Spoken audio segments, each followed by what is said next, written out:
Should you pay off your mortgage before retirement? Canada. One of the biggest questions people face before retirement is simple. Should you pay off your mortgage before you retire? For many people, the answer feels obvious. Being debt-free sounds safer. But financially, the answer isn't always that simple. Because the real question isn't just about debt. It's about cash flow, investments, and flexibility in retirement. Let's walk through a few realistic scenarios. Example 1. Paying off the mortgage before retirement. Imagine someone who is 60 years old. They plan to retire at 65. They still have $120,000 left on their mortgage, and their payments are about $900 per month. If they focus on paying down the mortgage aggressively over the next 5 years, they might enter retirement completely debt-free. That means their monthly expenses immediately drop by about $900.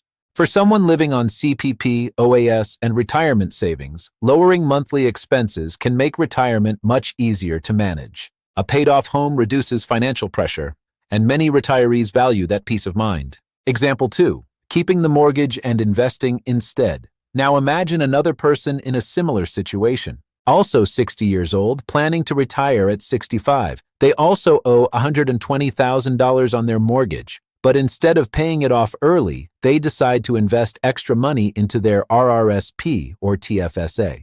If those investments grow over time, they may end up with more total wealth than if they had simply paid off the mortgage early. For example, if the mortgage interest rate is 3%, but investments earn 5 to 6% over time, the investments may grow faster than the cost of the mortgage. In that case, mathematically, investing may come out ahead, but this strategy also involves more risk.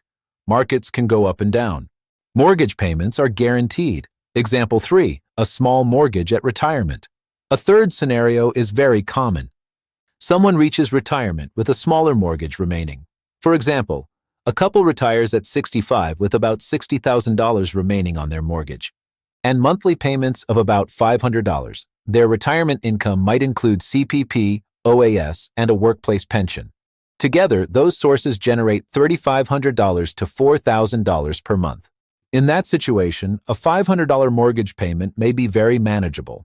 Some retirees choose to keep the mortgage for a few more years. Instead of withdrawing a large amount from their RRSP or RRIF to eliminate it, this avoids triggering unnecessary taxes. The tax side of the decision. Another reason retirees sometimes keep a mortgage is tax planning.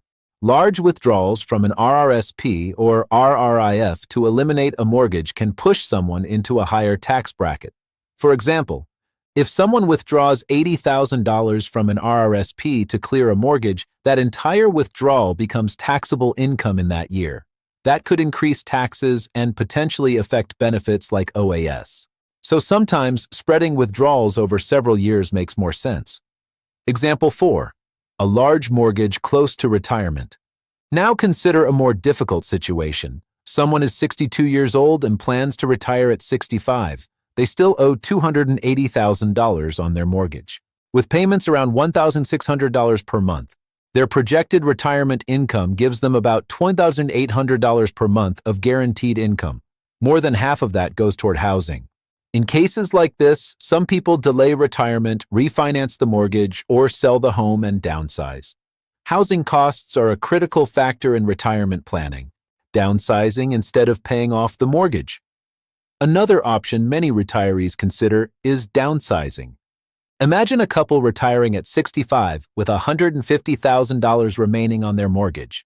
Their home might be worth $550,000. Instead of withdrawing from savings, they move to a smaller property worth $375,000. After costs, they may have $150,000 to $180,000 left over. That money could be invested to produce additional retirement income. Downsizing not only removes the mortgage but also increases financial flexibility. Interest rates matter. Mortgage decisions also depend heavily on interest rates. Someone locked in at 2 or 3% may feel less pressure, but someone renewing at 5 or 6% may view the situation very differently.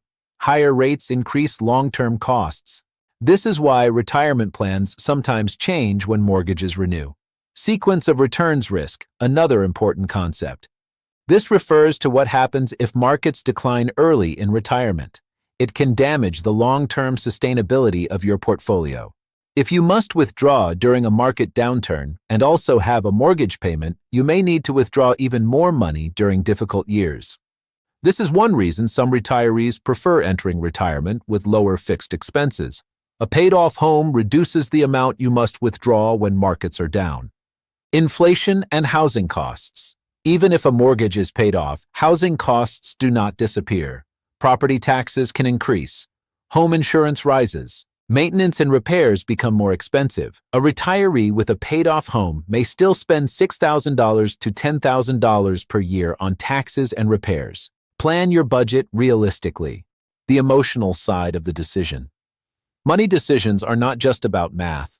They are also about comfort and stability. Many retirees simply sleep better knowing their home is completely paid off. No lender, no monthly mortgage payment, just a place to live that is fully theirs. Even if investing might produce slightly better results on paper, the emotional value of being debt-free can still be worth it. The real goal is cash flow. The real goal before retirement is not just eliminating debt. It is creating stable and predictable monthly cash flow. A secure retiree has manageable costs. Whether that means paying off the mortgage or managing a balance depends on you. Because the best decision balances math, taxes, and peace of mind.